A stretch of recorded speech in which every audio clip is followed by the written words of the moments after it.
ការវិមានដួងចិត្តបងជួបមុំមិត្ត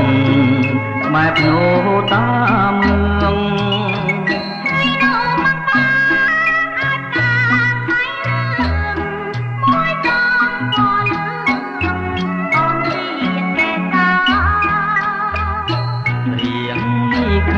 មាសជួនចាំងបេះដូងបងជាស្នាងក្រងលងត្រែជីវ៉ា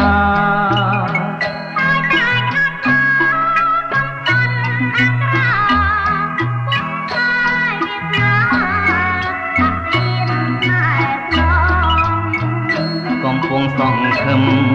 កម្មយើងត្រូវប្រន់យើងលៀនតកាន់ដល់បានបងជួបអូនទៀតនៅដំណាំងលួងไม่เรื่องមួយតតែបងអត់ព្រៀនម្ដងនេះយើងស្គាល់ចិត្តគ្នាច្បាស់ហើយតែត្របងអើយចាំយើងររៀនព្រោះអត់ជ្ររៀនណាស់គេទៀនម្ដាយអូនជ្រែកជ្រៀតឲ្យយើងបែនខ្វល់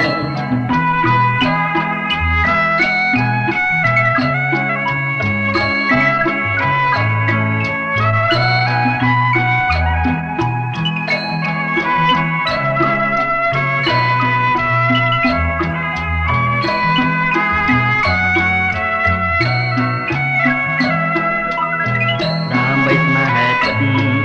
យើងនាំគ្នាឆ្លងពីបាត់ដំបងទៅរតនមណ្ឌល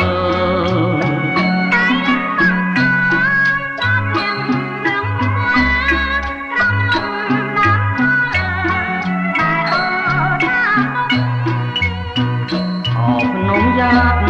ពៀនយោ